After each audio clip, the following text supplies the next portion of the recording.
Hi hello friends, ಎಲ್ಲರಿಗೂ ನಮಸ್ಕಾರ. ರೇಖಾ ಅಡುಗೆ ಚಾನಲ್ಗೆ ಸ್ವಾಗತ. ಫಸ್ಟ್ ಟೈಮ್ ನನ್ನ ಚಾನಲ್ ನೋಡೋದಾದರೆ ಪ್ಲೀಸ್ ಸಬ್ಸ್ಕ್ರೈಬ್ ಮಾಡಿ, ಹಾಗೆ ಪಕ್ಕದಲ್ಲಿರೋ ಬೆಲ್ ಐಕನ್ ಕೂಡ ಕ್ಲಿಕ್ ಮಾಡ್ಕೊಳ್ಳಿ.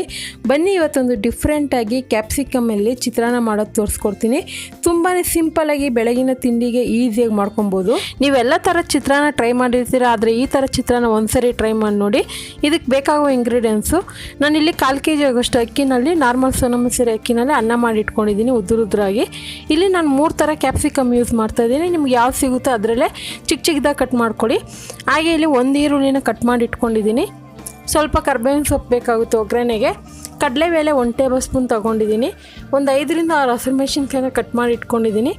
ಸ್ವಲ್ಪ ಕೊತ್ತಂಬರಿ ಬೇಕಾಗುತ್ತೆ, 2 ನಿಂಬೆಹಣ್ಣು ಚಿಕ್ಕ ಸೈಜ್ದು, ನಿಮ್ಗೆ ಹುಳಿ ಎಷ್ಟು ಬೇಕು ನೋಡಿ ಹಾಕ್ಕೊಳ್ಳಿ. ಸಾಸಿವೆ 1 ಟೀ ಸ್ಪೂನು, ಅರಿಶಿನ ಒಂದು ಅರ್ಧ ಟೀ ಸ್ಪೂನು, ಮಾಡೋದಕ್ಕೆ ಎಣ್ಣೆ, ರುಚಿಗೆ ತಕ್ಕಷ್ಟು ಉಪ್ಪು ಮತ್ತು 1 ಟೇಬಲ್ ಸ್ಪೂನ್ ಆಗೋಷ್ಟು ಕಡಲೆ ಬೀಜ. ಈಗ ಯಾವ ರೀತಿ ಮಾಡೋದಂತ ನೋಡೋಣ. ಈಗ ಸ್ಟವ್ ಮೇಲೆ ಒಂದು ಕಡಾಯಿ ಇಟ್ಕೊಂಡು ಒಂದು 2 ರಿಂದ 3 ಟೇಬಲ್ ಸ್ಪೂನ್ ಎಣ್ಣೆ ಹಾಕ್ಕೊಂಡಿದ್ದೀನಿ. ಎಣ್ಣೆ ಬಿಸಿ ಆದಮೇಲೆ ಸಾಸಿವೆ ಹಾಕ್ಕೊತಾ ಇದ್ದೀನಿ. ನೀವು ಜೀರಿಗೆ ಇಷ್ಟಪಡೋದಾದರೆ ಜೀರಿಗೆನೂ ಹಾಕ್ಕೊಬೋದು. ಮತ್ತು ಇದಕ್ಕೆ ನಾನು ಉದ್ದಿನಬೇಳೆ ಹಾಕ್ತಾಯಿಲ್ಲ, ಕಡಲೆಬೇಳೆ ಕಡಲೆ ಬೀಜ ಹಾಕ್ತಾಯಿದ್ದೀನಿ. ನೀವು ಬೇಕಂದರೆ ಸಹ ಹಾಕ್ಕೊಬೋದು ಉದ್ದಿನಬೇಳೆ. ಇದೆಲ್ಲ ಹಾಕ್ಕೊಂಡು ಸ್ವಲ್ಪ ಲೈಟ್ ಗೋಲ್ಡನ್ ಕಲರ್ ಬರೋವರೆಗೂ ಫ್ರೈ ಮಾಡ್ಕೊಳ್ಳೋಣ. ಈ ಟಿಫನಲ್ಲಿ ಈ ಕಡಲೆಬೇಳೆ ಕಡಲೆ ಬೀಜ ಕ್ರಿಸ್ಪಿಯಾಗಿದ್ರೇ ತಿನ್ನೋಕ್ಕೆ ಚೆಂದ. ಅದಕ್ಕಂದ್ಬಿಟ್ಟು ನೀವು ಕಲರ್ ಕಡಿಮೆ ಇರೋವಾಗನೇ ಮಾಡೋಕ್ಕೋದ್ರೆ ಅದು ಮೆತ್ತಗೆ ಹೋಗುತ್ತೆ. ಸ್ವಲ್ಪ ಗೋಲ್ಡನ್ ಕಲರ್ ಬರೋವರೆಗೂ ಫ್ರೈ ಮಾಡ್ಕೊಳ್ಳಿ. ಆನಂತರ ಇದಕ್ಕೆ ಕಟ್ ಮಾಡಿರೋಂಥ ಹಸಿಮೆಣ್ಸಿನ್ಕಾಯಿ, ಈರುಳ್ಳಿ ಹಾಕ್ಕೊತಾ ಇದ್ದೀನಿ. ಕ್ಯಾಪ್ಸಿಕಮಲ್ಲಿ ಖಾರ ಅಂಶ ಇರಲ್ಲ, ಚಿತ್ರಾನ್ನ ಆದಮೇಲೆ ಖಾರ ಇದ್ದರೆ ಟೇಸ್ಟ್ ತುಂಬಾ ಚೆನ್ನಾಗಿರುತ್ತೆ. ನಿಮ್ಗೆ ಎಷ್ಟು ಬೇಕು ನೋಡಿ ಹಾಕ್ಕೊಳ್ಳಿ ಹಸಿಮೆಣ್ಸಿನ್ಕಾಯಿ. ಇದು ಚಿಕ್ಕ ಮೆಣಸಿನ್ಕಾಯಿ ಆಗಿರೋದ್ರಿಂದ ಖಾರ ಸ್ವಲ್ಪ ಇರುತ್ತೆ. ಒಂದು 5 ರಿಂದ 6 ಹಾಕ್ಕೊಂಡಿದ್ದೀನಿ. ಈಗ ಇದೆಲ್ಲ ಫ್ರೈ ಮಾಡ್ಕೊಂಡಿದ್ಮೇಲೆ ನಾನು ಕ್ಯಾಪ್ಸಿಕಮ್ ಹಾಕ್ಕೊತಾ ಇದ್ದೀನಿ. 3 ಥರ ಕ್ಯಾಪ್ಸಿಕಮ್ಮು. ನಿಮ್ಮ ಹತ್ರ ಗ್ರೀನ್ ಇದ್ದರೆ ಗ್ರೀನು, ಎಲ್ಲೋ ಇದ್ದರೆ ಎಲ್ಲೋ, ಆ ಥರ ಯೂಸ್ ಮಾಡ್ಕೊಳ್ಳಿ. ಇದೊಂದು ಕಲರ್ಫುಲ್ಲಾಗಿರುತ್ತೆ ಅಂತ ನಾನು ಯೂಸ್ ಮಾಡ್ತಾಯಿದ್ದೀನಿ.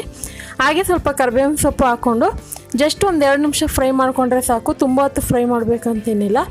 ಇದಕ್ಕೊಂದು ಅರ್ಧ ಟೀ ಸ್ಪೂನ್ ಉಪ್ಪು ಹಾಕ್ಕೊತಾ ಇದ್ದೀನಿ. ಉಪ್ಪು ಹಾಕಿ ಫ್ರೈ ಮಾಡೋದ್ರಿಂದ ಸ್ವಲ್ಪ ಬೇಗನೆ ಬೇಯುತ್ತೆ.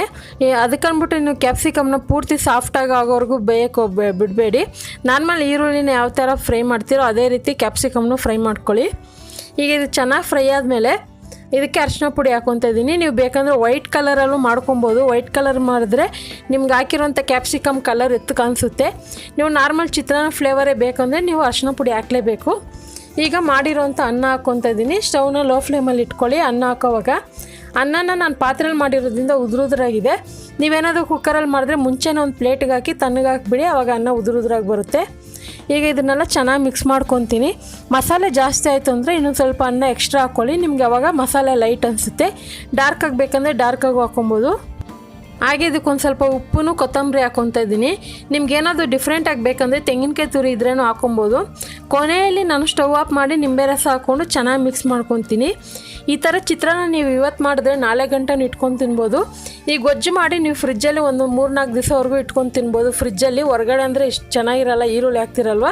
ನೀವು ಹೊರಗಡೆ ಅಂದರೆ 1 ದಿವಸಕ್ಕೆ ಇಲ್ಲ 2 ದಿವಸಕ್ಕೆ ಇಟ್ಕೊಬೋದು. ಫ್ರಿಜ್ಜಲ್ಲಾದರೆ 1 ವಾರ ಇಟ್ಕೊಬೋದು ಗೊಜ್ಜು. ಸೊ ನೀವು ಯಾವಾಗ ಬೇಕು ಅವಾಗ ಬಿಸಿ ಅನ್ನಕ್ಕೆ ಮಿಕ್ಸ್ ಮಾಡ್ಕೊಂಡು ತಿನ್ಬೋದು. ಈ ಚಿತ್ರಾನ್ನ ಜೊತೆಗೆ ಹಾಗೇನು ತಿನ್ಬೋದು, ಇಲ್ಲ ಚಟ್ನಿ ಜೊತೆಗೂ ಸೂಪರಾಗಿರುತ್ತೆ ಕಾಂಬಿನೇಷನು. ಹಾಗಾದರೆ ಇವತ್ತು ಮಾಡಿರುವ ಕ್ಯಾಪ್ಸಿಕಮ್ ಚಿತ್ರಾನ್ನ ರೆಸಿಪಿ ನಿಮಗೆಲ್ಲ ಇಷ್ಟ ಆಗಿದೆ, ನೀವು ಟ್ರೈ ಮಾಡಿ. ಹಾಗೆ ಯಾವ ರೀತಿ ಬಂತಂತ ಕಮೆಂಟ್ ಮಾಡಿ. ಈ ರೆಸಿಪಿ ಇಷ್ಟ ಆದರೆ ಲೈಕ್ ಮಾಡಿ, ಶೇರ್ ಮಾಡಿ. ಈ ವಿಡಿಯೋ ನೋಡಿದ್ದಕ್ಕಾಗಿ ಎಲ್ಲರಿಗೂ ಧನ್ಯವಾದಗಳು.